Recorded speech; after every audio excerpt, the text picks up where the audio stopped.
She only meant to save his life with one terrified whisper. She never expected the most feared man in the city to decide she was the only person he'd ever listen to again. Before we dive into this story, make sure to subscribe. The chandeliers above the ballroom glowed with warm gold, their light reflecting off crystal glasses and diamonds worth more than Amira's yearly salary. The charity gala was a world she only ever entered in a black apron, balancing silver trays and trying not to slip on polished marble. She'd been running on adrenaline for hours, smiling politely at people who didn't notice her, dodging impatient hands, listening to conversations about mansions and yachts, while she tried to remember if rent was due this week or next. But beneath the glamour was a tension she couldn't name, a hum in the air that felt like a storm gathering behind velvet curtains. Amira paused at the edge of the ballroom, adjusting the tray of champagne flutes in her hands. She scanned the crowd out of habit, one of the first skills she'd learned in a room full of powerful, unpredictable people. That's when she saw him. A man in a tailored black suit standing near the center of the room like he belonged there more than the chandelier above him. He didn't smile, didn't mingle, didn't pretend to enjoy the music or the speeches. He simply stood there, watching the room like he owned every heartbeat in it. Amira didn't know his name, but there was something about him, an aura that pulled her attention like gravity. A man like that didn't need a spotlight. He was a spotlight.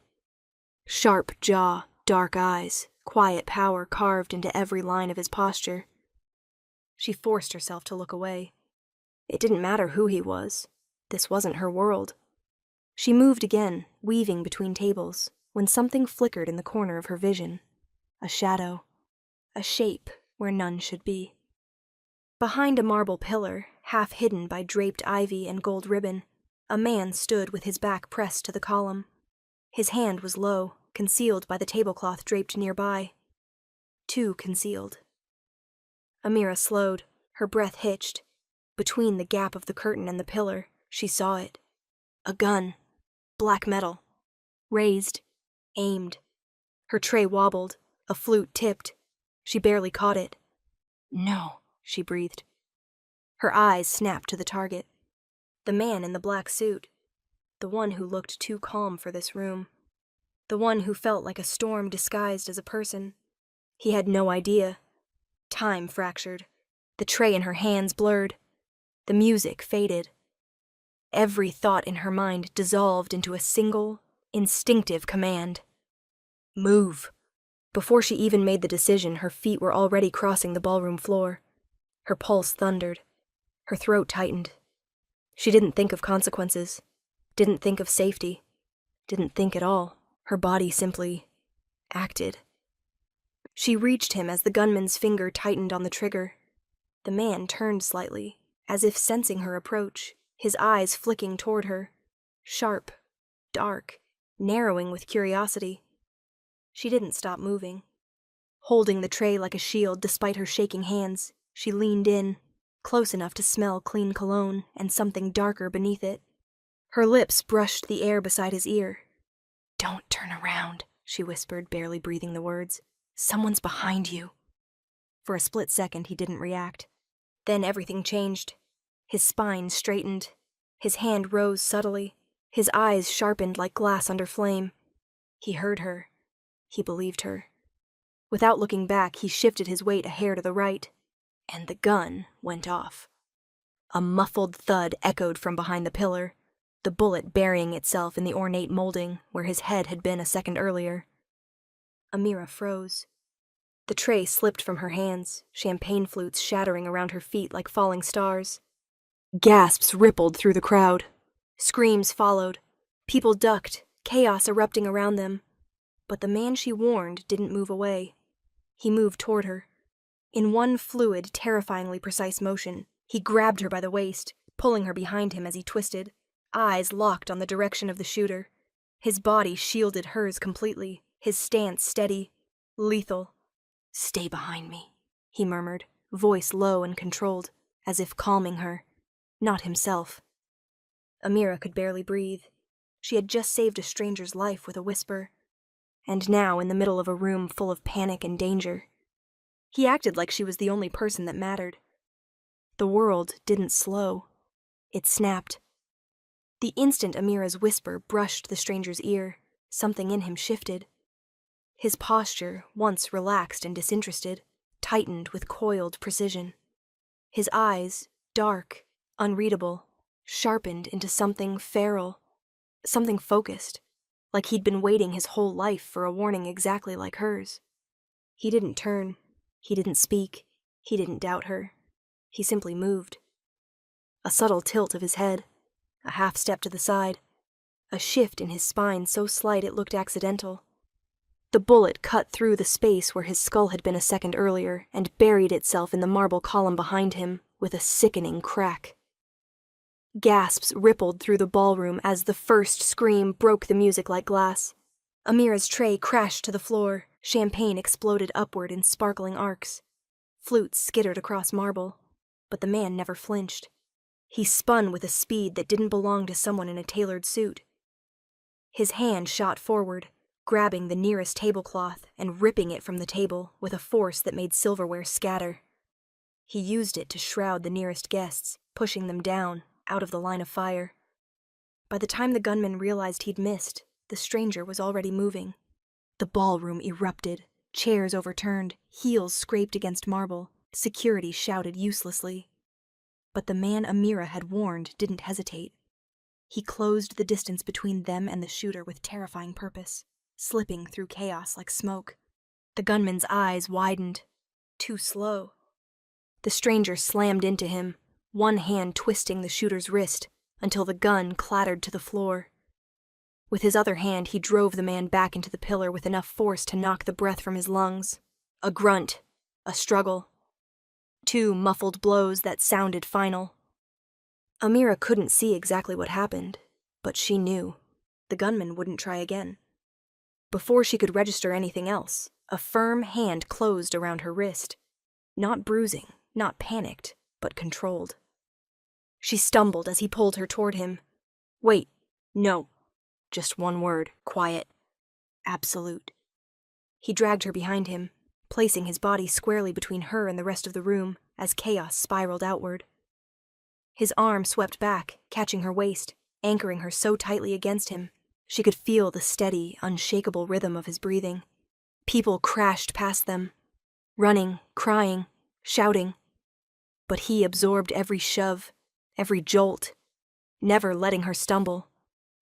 Amira pressed a hand to his back without thinking, fingers meeting warm fabric stretched over unyielding muscle. She felt the tension thrumming in him. Not fear, but calculation. Readiness. Are you hurt? He asked, voice dark, steady, too calm for the violence that had just happened. Amira shook her head, breath trembling. No, Good. He didn't look at her. He didn't need to. His attention was on the room, reading threats, mapping exits, anticipating movement like he'd been born for moments exactly like this. Security finally pushed toward them, shouting questions, trying to regain control. The stranger lifted one hand palm up, an order. Not loud, not aggressive, but they froze. They actually froze. Amira's eyes widened as the head of security, a man who regularly escorted senators and CEOs, bowed his head slightly, like he was receiving instruction. Who was he? Are there more? One guard stammered. The stranger's jaw tensed. Not anymore. There was something chilling in the certainty of those words. His grip on Amira's waist tightened when a fleeing guest bumped into her shoulder. She winced, and the stranger moved instantly, angling her closer, his chest brushing her back, arm tightening around her as if shielding her was instinct, not choice. The noise around them felt distant, muffled, like they were in a world separate from the panic surrounding them. Only him. Only his heartbeat. Only the warmth of his hand at her waist. Stay with me, he murmured. Not please. Not if you want to. Not are you okay. Stay with me. Amira swallowed hard. I am. He finally looked down at her then, his gaze sweeping over her face as if checking for wounds the way a doctor might check for bleeding. But there was something deeper in his stare. A recognition. A decision forming behind his eyes. She had saved him, and he wasn't used to being saved. His hand didn't leave her waist. Not even when security tried again to insert themselves.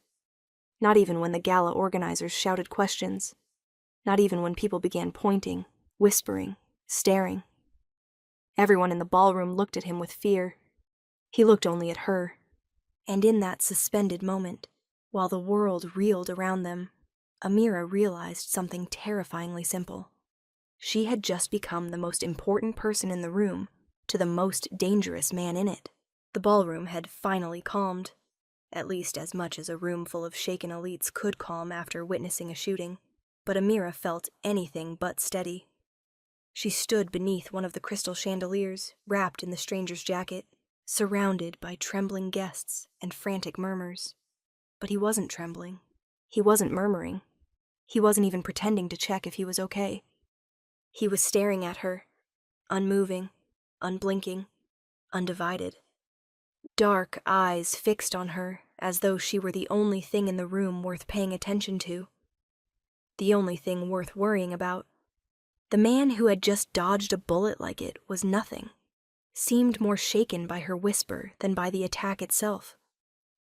A security commander approached cautiously, nodding his head with deference that looked shockingly out of place. "Mr. Moretti, the police are on their way." Amira's heart skipped a beat. "Mr. Moretti?"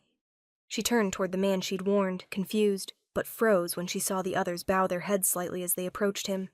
Not respectfully, not politely, fearfully. Her stomach dropped. Raphael Moretti. That name she knew. Everyone knew. In the news online, whispered behind closed doors. The city's most untouchable, most ruthless, most respected criminal power. A walking ghost story, a shadow draped in Armanian blood. She had warned him. He didn't look at the security commander. Didn't acknowledge the officials circling like anxious moths. His full attention was still locked onto Amira, as if he couldn't hear anything but her breathing. When she stepped back, overwhelmed, he tilted his head like she'd done something unexpectedly fascinating. Not wrong. Not insulting. Just curious. "Raphael," one of the security men murmured. "We need to evacuate you." "No." Raphael didn't raise his voice, didn't even blink. Not yet. But the refusal hit like a gunshot. The man who'd spoken nodded immediately, stepping back without protest. They were afraid to push him, afraid to upset him, afraid to question him. Amira's pulse hammered in her ears. "You're Raphael Moretti," she whispered. He didn't smile. Not exactly, but something in his expression shifted, a shadowed amusement mixed with something sharper. A predator noticing its prey isn't running. "Does that frighten you?" he asked softly. She swallowed hard. Should it? His jaw tightened, not with anger, but with a seriousness that felt too heavy, too intimate. "For most people," he said, "yes." But his gaze dropped, drifting slowly over her face as though memorizing it. Not in a crude way, not like a man undressing a woman with his eyes. He looked at her like she was a code he'd been handed without warning, one he fully intended to decipher. "You're not most people, though," he added, voice low. Amira's throat tightened. "You don't know me." He stepped slightly closer, just enough to make the air around him feel warmer, heavier. "You whispered a warning into the ear of a man you didn't recognize. You risked your life for a stranger." His eyes flicked down to her trembling hands. "You think I haven't been watching you since?" She stiffened. "Since when?" "Since the second I realized your voice was the reason I'm standing here alive." There it was again, that unwavering focus, the intensity that made everyone else back away but pulled her in. She shouldn't have stepped closer. She shouldn't have looked up at him. She definitely shouldn't have let the question slip out. "Why are you looking at me like that?" Raphael's breathing changed, barely noticeable, but enough. "Because," he said quietly, "in a room full of enemies, men who owe me favors, men who fear me, men who would kill for me, you're the only person who didn't want anything from me." He reached out, not touching her, but lifting a hand near her face, as if testing whether she'd flinch. She didn't. He noticed. "And that," he murmured, "is something I don't let out of my sight." Her pulse thundered against her ribs. People around them kept their distance, watching Raphael out of the corners of their eyes, terrified to approach him. But the danger radiating from him wasn't aimed outward. It was focused entirely, intensely, on her. Amira had saved the most feared man in the city with a whisper, and as he examined her with that dark, consuming stare, she realized something even more dangerous. He wasn't afraid of anything, except letting her walk away. The valet brought Raphael's car around, a sleek black machine that looked like it could outrun bullets, and Amira realized something unsettling. Everyone was waiting for him to leave. No one breathed until he moved. No one blinked until he gave them permission. Yet Raphael remained exactly where he was, standing beside her like the two of them were alone in the chaos, instead of surrounded by 100 shaken guests. His jacket was still around her shoulders, warm from his body heat, heavy with a scent she couldn't define. Dark cedar, smoke, something expensive and dangerous. "Come," he said quietly, guiding her toward the car with a hand hovering near her lower back. Not touching, but close enough, she felt the warmth of him through the thin fabric of her dress. "Wait, where are we going?" she asked, trying to keep her voice steady. "Home," he replied. Her steps faltered. "Your home?" That earned the faintest twitch of amusement in his lips. "Not tonight." He opened the passenger door with a gentleness that felt out of place for a man who'd taken down a gunman 5 minutes earlier. "I'm driving you to your home." "Raphael, I don't... Amira." He said her name like it was something precious he'd been waiting to unwrap. "You just witnessed a hit. And not just any hit. A message intended for me. Whoever sent that man will want to know who whispered in my ear." Her stomach dropped. "You're safer with me." She looked up at him then. Really looked. The sharp lines of his face, the cold calculation in his eyes, the tension in his jaw that hadn't softened since the shooting. And beneath all of that, something strange. Concern. He stepped closer, voice dropping. "Get in the car." Something about the way he said it, quiet, steady, unshakable, made her obey before she could think. Inside, the leather seat hugged her like a second skin. Raphael slipped behind the wheel with predatory grace, shutting out the world the moment the door clicked. The silence that settled between them wasn't awkward. It was charged, like the seconds before lightning strikes. He drove smoothly, one hand on the wheel, the other resting near the gearshift, but she noticed how tense his fingers were, how frequently his eyes flicked to the mirror. He wasn't looking for traffic. He was looking for threats. She swallowed. "Are you always this protective of strangers?" He didn't answer immediately. Instead, he glanced sideways, his eyes catching the passing streetlights, making them flare gold. "You're not a stranger." "That's debatable," she whispered. "Is it?" He leaned back, voice low enough to vibrate through the car. "You leaned in. You whispered in my ear. You stood so close your heartbeat touched me before your words did." Her breath caught. "I could feel your fear," he continued softly. "But you still warned me. Do you know how rare that is?" She looked down at her hands. "I just reacted. I didn't think." "I know. That's what makes it real." The car slowed as they reached a red light, glowing blood red across his expression. He turned toward her fully now, one arm resting casually on the wheel, his body angled in her direction like she was the only thing anchoring him to the moment. "You saved my life," his tone deepened. "That makes you important." Her chest tightened, not from fear, but something dangerously close to warmth. "I'm not important," she murmured. "I'm just... me." Raphael shook his head once, firmly. "Don't ever say that again." The words vibrated through her, sinking into the spaces fear had been occupying. He took a slow breath, studying her profile, as though memorizing the slope of her jaw, the trembling of her hands, the shadows under her eyes. "When someone saves me," he said quietly, "I don't forget it. I don't ignore it. And I don't walk away." The light turned green, but he didn't move. He kept his gaze locked on her, unwavering and intense. You stepped into my world tonight, Amira, he whispered, whether you wanted to or not. And now that you're in it. His hand lifted as if to touch her face, stopping just shy of her cheek. I protect what protects me. Her breath came faster. His eyes dipped to her lips, just for a second, a flicker of heat in a storm. Then he pulled his hand away and finally drove forward. But the shift in the air remained. Dangerous, inevitable, electric. And Amira realized something terrifyingly true. Saving Raphael Moretti's life might have been the last normal thing she would ever do. Amira woke the next morning to a notification she didn't recognize. An alert from her building's ancient lobby camera app, the one she barely used because it almost never worked. But today it did, and when she swiped it open, her breath caught. 2 men in dark suits stood at the entrance of her apartment building.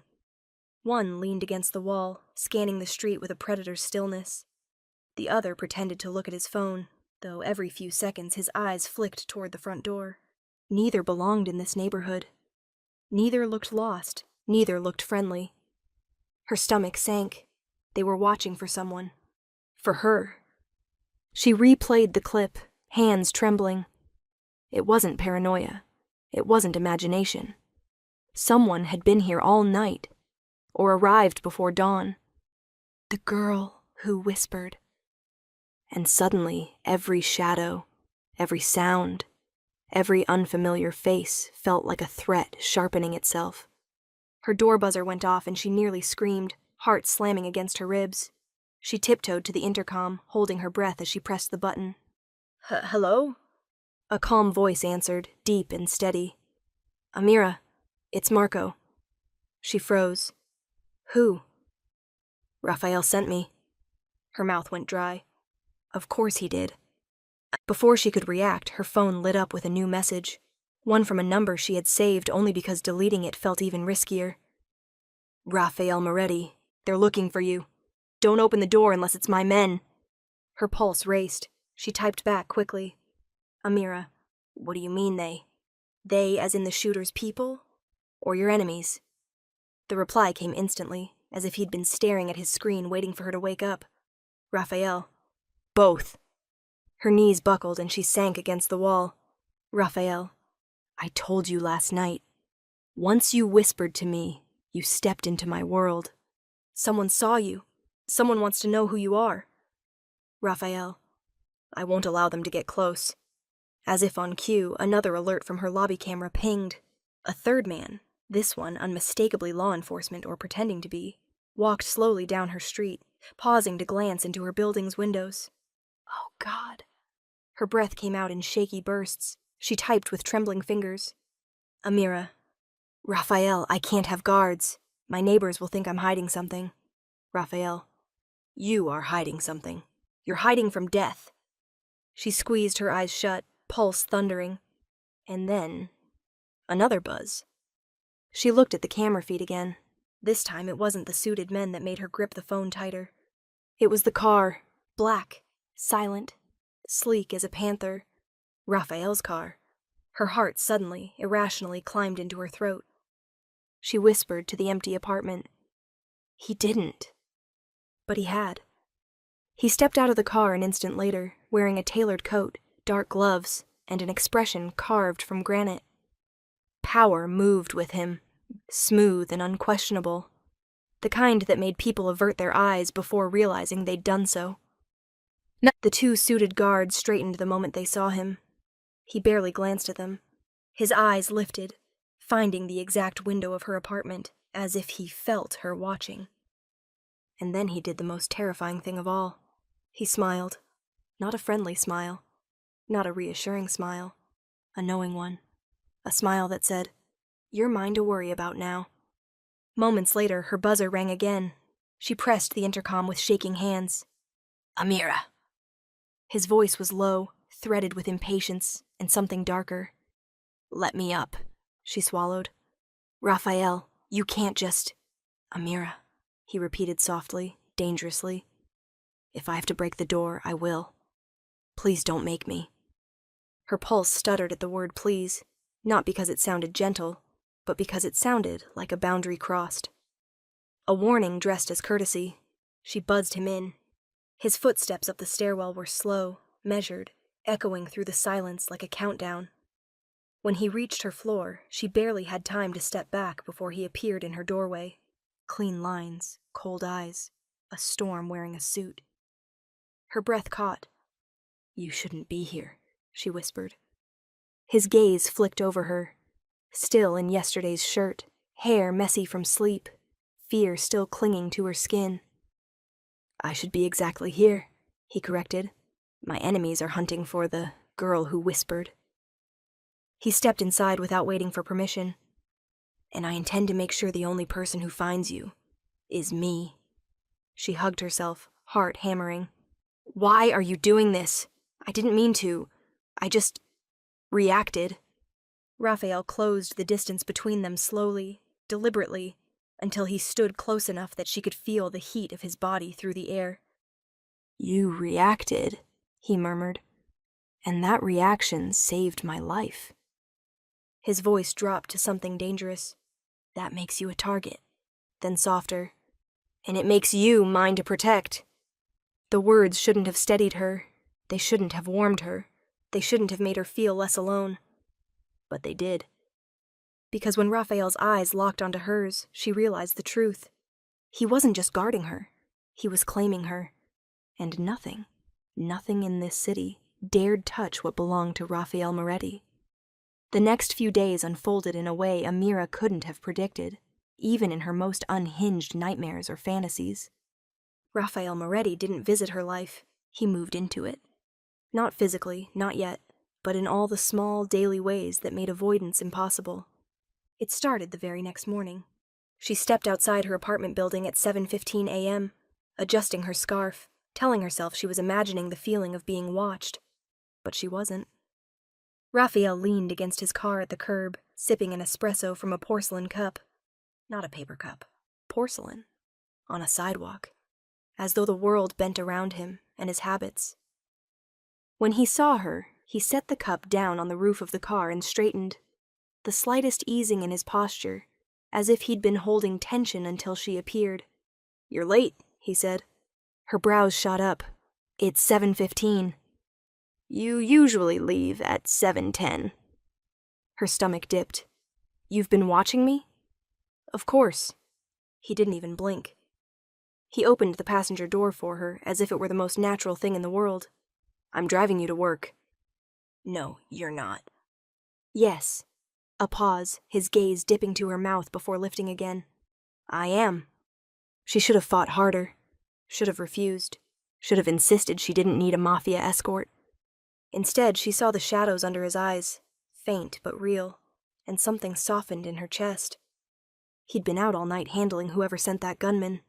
He was here anyway. She got in the car. Not because he ordered, but because part of her wanted to, and Raphael noticed. He didn't hide the small smile that touched his mouth as he shut her door. The drive to the cafe where she worked part-time was quiet, but not awkward. The space between them was thick with something unspoken, something humming beneath the steady purr of the engine. He watched traffic, but he watched her too, reflected in the glass, in the mirror, in the way his fingers flexed against the wheel whenever she shifted. When he parked, he got out too. "Raphael," she groaned, "you can't escort me into my job like you're my—" "Your what?" he asked, holding the door to the cafe open for her. "Say it." She stepped inside, cheeks warming. "Like you're someone important?" His voice dropped, a low echo of amusement. "I am." The barista froze the moment Raphael stepped inside. Several customers went dead silent, spoons clinking against mugs in a stutter. He ignored them all. He walked her to the counter and ordered for her, without asking. "Medium latte, 1 pump of hazelnut, not 2. It's too sweet." She stared at him. "How do you know what I drink?" "You ordered it yesterday." "You remember that?" "Amira." His gaze swept over her face. "I remember everything you've done since the second you whispered in my ear." Her breath hitched. He paid the entire cafe's tab with a casual flick of his card, then guided her to a corner table. "Sit." "I'm working," she reminded. "In 5 minutes," he said calmly. "Sit, drink your coffee." She sat, against her better judgment, against logic, against every rule she'd lived by since she moved to this city. Worse, she liked it. She liked the way he leaned forward, forearms on the table, watching her sip her drink like it was the most fascinating thing he'd ever seen. She liked the way his voice softened when he asked, "Did you sleep?" as though her rest mattered to him more than his vengeance. She liked the way he asked about her family, her favorite food, the places she'd lived. Not rapid-fire interrogation, gentle, careful curiosity. She wasn't used to someone wanting her story, but Raphael wanted it. He drank in every detail like he was mapping her, cataloging her, claiming her. "You're learning too much about me," she whispered at one point. "I told you." His voice was calm, but edged with something deeper. "You saved my life. That makes you important." "You keep saying that. And I'll keep saying it until you believe it." Heat rushed to her cheeks. She looked away. "You don't even know me." "I know enough." His gaze dipped to her hands, lingering. "I know the way you breathe when you're nervous, the way your voice shakes when you try to be brave, the way your eyes dart to the exits when you're scared." Her throat tightened. He wasn't flirting. He was observing. Deeply. Dangerously. "And I know," he finished quietly, "that every time I step closer, your heart speeds up." Her pulse thundered. He heard it. He knew it. He liked it. There was no pride in his expression, only certainty. "You feel it too," he murmured. She stood abruptly. "I have to start my shift." Raphael rose with her. "I'll be here at closing." "Raphael, you can argue," he said softly, stepping closer. "But it won't change anything. You're under my protection now." Her breath stilled as his hand brushed, only brushed, her elbow, a touch too fleeting and too intimate at once. "And Amira," he added, voice a whisper that curled down her spine. "I protect what matters to me." He left her standing there with her coffee, her racing heartbeat, and a truth she couldn't unhear. Raphael Moretti wasn't just guarding her. He was choosing her. And God help her. A part of her was choosing him right back. The night it happened, the sky hung low and heavy, thick with the promise of rain. A warning whispered in the air. Amira stayed late at the cafe, wiping down tables long after closing, trying to convince herself she wasn't waiting for him. But she was. Raphael always came. Sometimes he stayed outside leaning against his car, sometimes inside at her corner table, sometimes at the counter pretending to read the newspaper. But he always showed up, always watched her walk safely to his car, always drove her home. Tonight she stepped out into the cool night air and there he was, standing beneath a street lamp, coat open, tie loosened, looking like the kind of danger the dark itself bowed to. When he saw her, the tension in his shoulders eased instantly, replaced with that quiet, claiming intensity she was beginning to crave against her will. He didn't ask how her day was. He didn't ask if she was ready to go home. He simply reached out, took her hand, and said, "Come." Not a command, a vow. They walked the short distance to his car, his fingers brushing against hers with every step. The air felt charged, as if the night itself was holding its breath. But as they rounded the corner, Raphael's grip suddenly tightened. Too tight. He pushed her back into the shadows, his arms snapping around her waist as he murmured, "Don't move." Amira barely had time to inhale before she heard it. A metallic click, a low hiss of breath, a whisper of footsteps behind them. Someone was there, someone waiting. Raphael turned his body fully toward her, shielding her from view as he pressed her gently against the wall, pretending to adjust her coat. His voice brushed her ear in a velvet thread. "Stay behind me, no matter what." Then everything happened at once. A figure lunged from the darkness, a blade glinting beneath the streetlight. Raphael moved like a man born from violence. He caught the attacker's wrist mid-swing, twisting with lethal precision. A grunt, a crack, a cry. Amira couldn't follow the movements, only the sound of impact and the terrifying grace with which Raphael dismantled another man's intent to kill. The attacker staggered back, clutching his broken wrist, snarling through clenched teeth. "You should have died at the gala, Moretti." Raphael struck again before the sentence finished. A sharp blow to the ribs, a knee to the thigh. The man collapsed, breathless. But Raphael wasn't done. He delivered a final, brutal strike that sent the attacker crumpling to the pavement. The kind of force that didn't come from anger alone, but from a promise broken. When the man lay unconscious, Raphael exhaled slowly, knuckles split, breathing steady. He didn't look at the attacker. He looked only at her. "Are you hurt?" His voice was low, controlled, threaded with something raw. Amira shook her head, eyes wide. "No, I'm okay." Now he stepped closer, cupping her face with blood-stained hands so carefully she could cry. "He didn't touch you." "No." "Good." The word came out strangled, like relief was a taste he wasn't used to swallowing. Only then did he turn away, pulling out his phone with a coldness that sent a shiver through her. "Marco. Pick up. Now." Within minutes, a black SUV pulled up. Raphael dragged the attacker inside, giving orders she couldn't fully hear, but his tone left no doubt. Whatever happened next wouldn't be merciful. Yet, despite the violence lingering on his skin, despite the blood drying on his knuckles, he came back to her immediately, as if drawn, as if compelled, as if protecting her was the only instinct left in him. His arm slid firmly around her waist, anchoring her to his side. "We're leaving," he murmured, his breath warm against her temple. "You're not walking alone at night ever again." She swallowed hard. "Raphael, that man tried to kill you." His grip tightened. "He tried to kill us." Her pulse stuttered. "Us." She should have been terrified of him. This man who could break another person with his bare hands. This man who treated violence like a language he spoke fluently. Instead, she felt the safest she'd ever felt. And Raphael knew it. She saw the truth in the way he looked at her.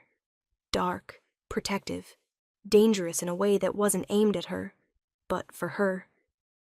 When he lifted her chin so she met his eyes, his voice was barely a whisper. "They'll keep coming for me." A pause. His thumb brushed her cheek. "And now, they'll come for you." Her breath trembled. "Then why stay near me?" His jaw flexed, his gaze burning into hers. "Because I would rather die," he said softly, "than leave you unprotected."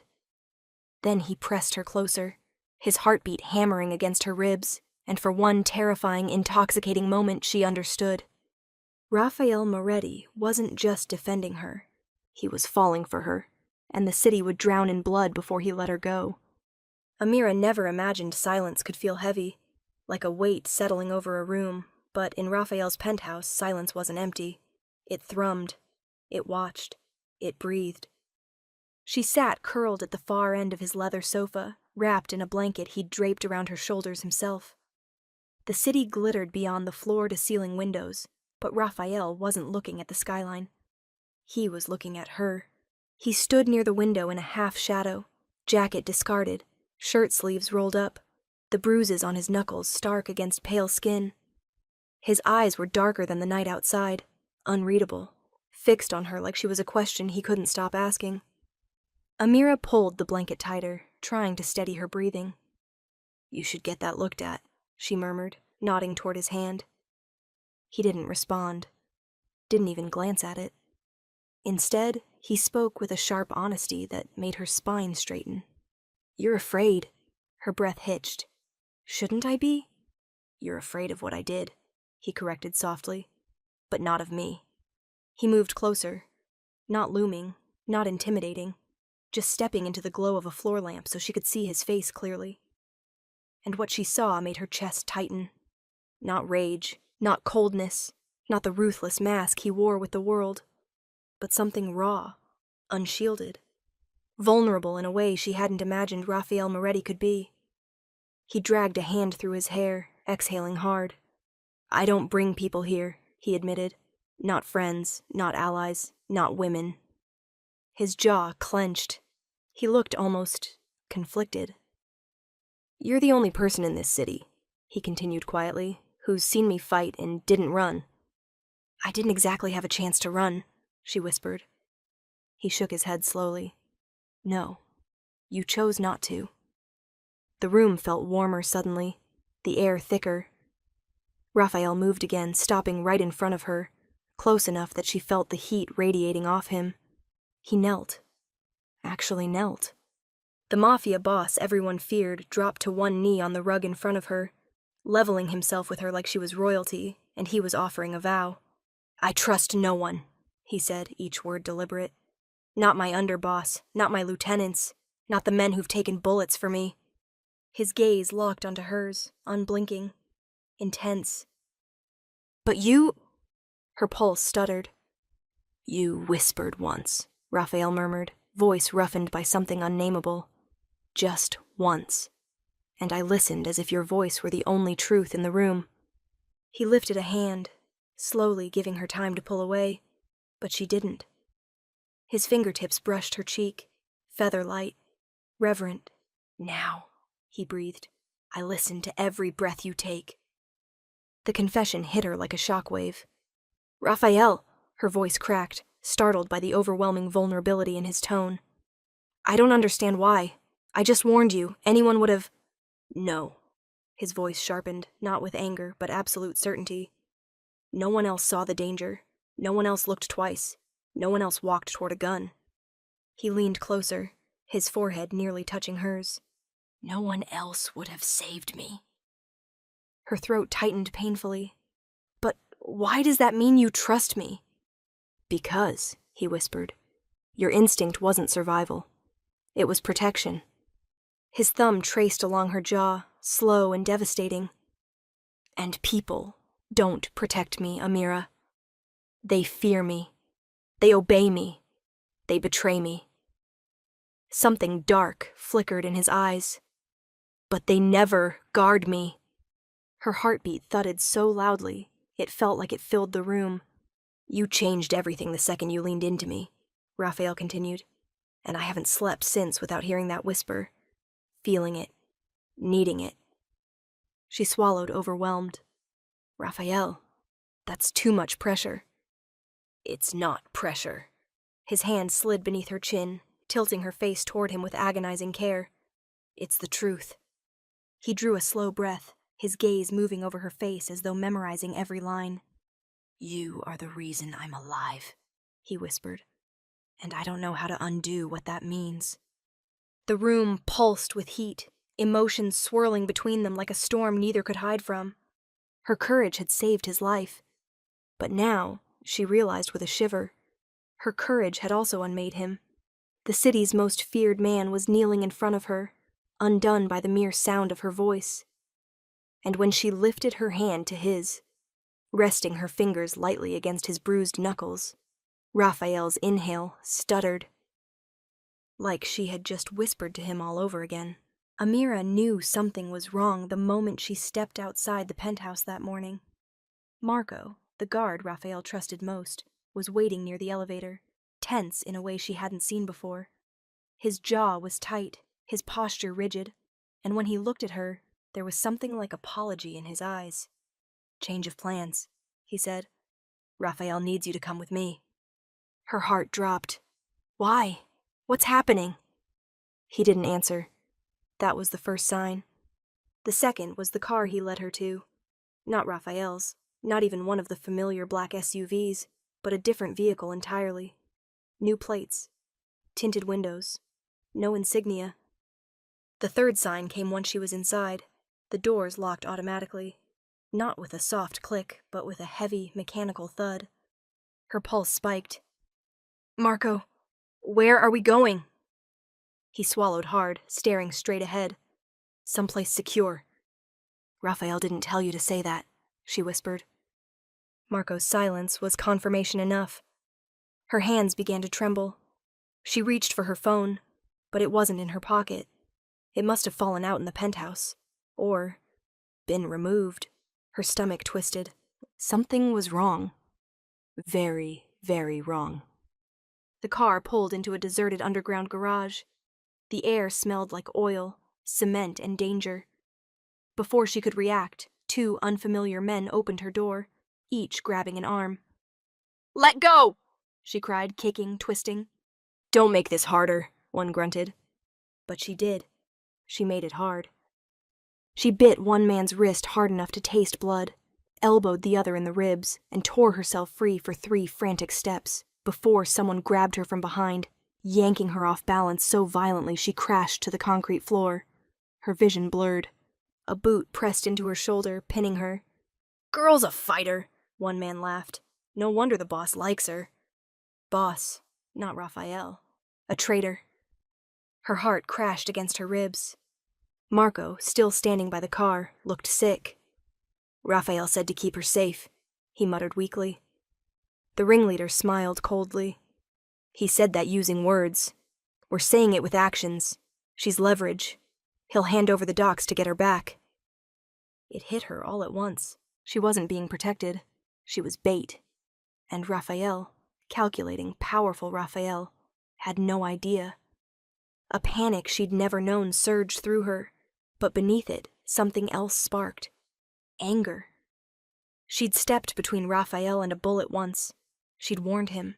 She'd whispered truth in a room full of lies. She would not be used against him. Not quietly. She drove her heel back into the man pinning her, hard. He shouted, stumbling, and she scrambled to her feet, sprinting toward the ramp. She made it 10 steps. A gun cocked behind her. "Move again, and you die." Her breath froze. The traitor stepped forward, smirking. "Now be a good girl," and the lights exploded. Not figuratively, literally. Every bulb in the garage shattered at once, plunging them into darkness as glass rained from above. A shadow dropped from the ceiling. A scream ripped through the garage. The man with the gun never finished his sentence. The shadow became a shape. The shape became a man. The man became a storm. Raphael. Not the polished version who brought her coffee. Not the man who knelt in front of her whispering confessions. This was the other Raphael. The real Raphael. The one the city feared like a myth. He moved with horrifying precision. Silent. Fast. Lethal. Bone cracked. Someone gurgled. Another man hit the cement so hard the ground shook. The traitor tried to run. Raphael caught him by the collar and slammed him into a pillar with a sound that made Amira flinch. "You touched her," Raphael snarled, voice thick with a darkness she'd never heard. "You used her." He punched the man so hard she swore the air shook. "You made her afraid!" Another punch. "You put your hands on her." Another. "You thought I wouldn't find out?" The man crumpled to the ground, wheezing. Raphael drew a blade. Amira stepped forward on instinct. "Raphael, stop!" His head snapped toward her, breath ragged, chest heaving. The blade lowered by inches. "Amira!" he rasped, voice cracking in a way that broke her. He crossed the distance in 3 strides, grabbing her face in his hands. "Are you hurt?" "No," she whispered, shaking. "But you—" His forehead pressed to hers, a tremor running through him. "I was wrong. I trusted the wrong men. I should have never let you out of my sight." "You didn't know." His hands tightened. "I should have. Because you're the only thing in my world I cannot lose." Her breath hitched. His voice was a raw wound. Fear, fury, and something deeper bleeding into every word. Behind them, one of the traitors groaned. Raphael's head snapped around, expression going dead cold. He whispered against her hair, "Turn around, Amira." "No, turn." She did. She didn't see what Raphael did next, but she heard it, the finality of it, the promise inside it, a promise signed in blood. When he returned to her, his hands still shaking, his voice was nothing but gravel and devotion. "No one," he murmured, cupping her jaw with a blood-stained hand, "will ever use you against me again." And in that moment she understood. This wasn't protection anymore. This was possession. This was wrath.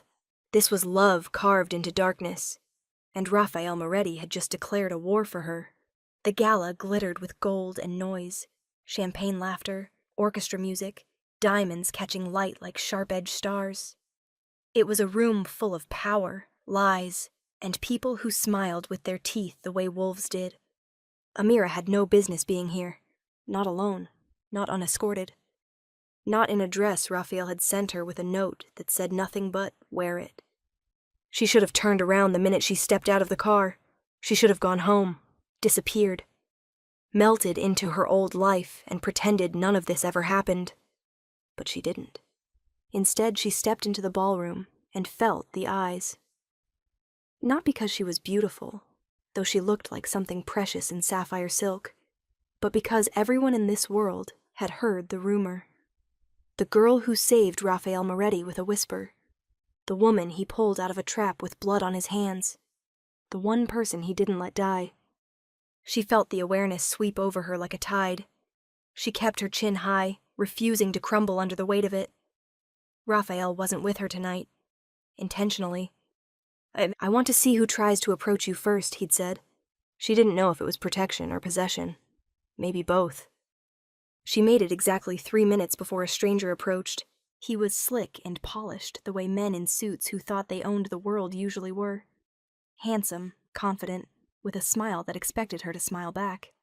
Well, well, he drawled, stepping into her space without being invited. You must be the famous Whisper. Amira stiffened. Excuse me? The one Moretti keeps under lock and key. His grin sharpened. Didn't expect you to be here alone. I'm not... Oh, right, he laughed. He's probably watching from the shadows. She flinched despite herself. The man noticed. His smirk widened. You want to get a drink? I hear the bar is quieter. Unless you're not allowed to wander off without his permission. She stepped back, pulse jumping. I'm not interested. I wasn't asking if you were into... He never finished the sentence. A hand slid around her hips, firm, warm, possessive in a way that made her breath catch rather than recoil. The stranger's eyes widened, his face draining of color. Raphael was behind her. He didn't arrive. He didn't walk up. He was just there, like the dark had formed around her and given him shape. His palm gripped her hip with quiet certainty, pulling her gently back into his chest as he stared down the man with the calmness of a loaded gun. She said she's not interested, Raphael murmured, voice smooth as silk and sharp as glass. The man swallowed hard. Mr. Moretti, I didn't realize. Raphael cut him off with a slight tilt of his head, the kind that said the next words out of the man's mouth might be his last. You don't need to realize anything. Raphael's gaze didn't blink, didn't waver. You need to walk away. The man practically tripped over himself, retreating. Raphael didn't watch him go.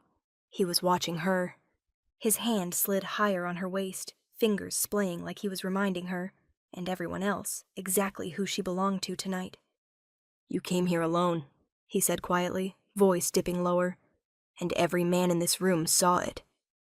I'm not fragile, she whispered, tilting her head to meet his eyes. No, he agreed softly. You're lethal. Her lips parted. Raphael leaned in until his breath brushed the shell of her ear, intimate enough to make her shiver. But understand this, he said, his voice a dark vow. You saved my life. You are the only person in this city who has ever done that. And that makes you mine. He said it with the calm certainty of a man who never needed to raise his voice to make the world tremble. Amira felt the shift. Inside her. Around her. Between them. The last time he said something like that, she had flinched, looked away, pretended she didn't feel the gravity of his words. But not tonight. Tonight she lifted her chin, placed her hand over the one he had on her waist, and looked straight into his eyes. I know, she whispered. Raphael's breath stopped, just for a second. Just long enough to reveal how deeply her acceptance cut into him. His hand tightened at her hip. The room around them buzzed with whispers, fear, curiosity, envy, but Amira didn't hear any of it. There was only Raphael. Only the man the city feared. Only the man whose pulse she could feel through his grip. And for the first time, she didn't run from his claim. She stood in it, owned it, returned it. Raphael exhaled shakily, a sound no one else would have noticed, but she felt it. Felt it all the way through her. He lowered his forehead to hers, voice a raw confession wrapped in darkness. "Finally," he whispered, "you're looking at me." And she realized she wasn't afraid of him. She was afraid of how deeply she already belonged to him.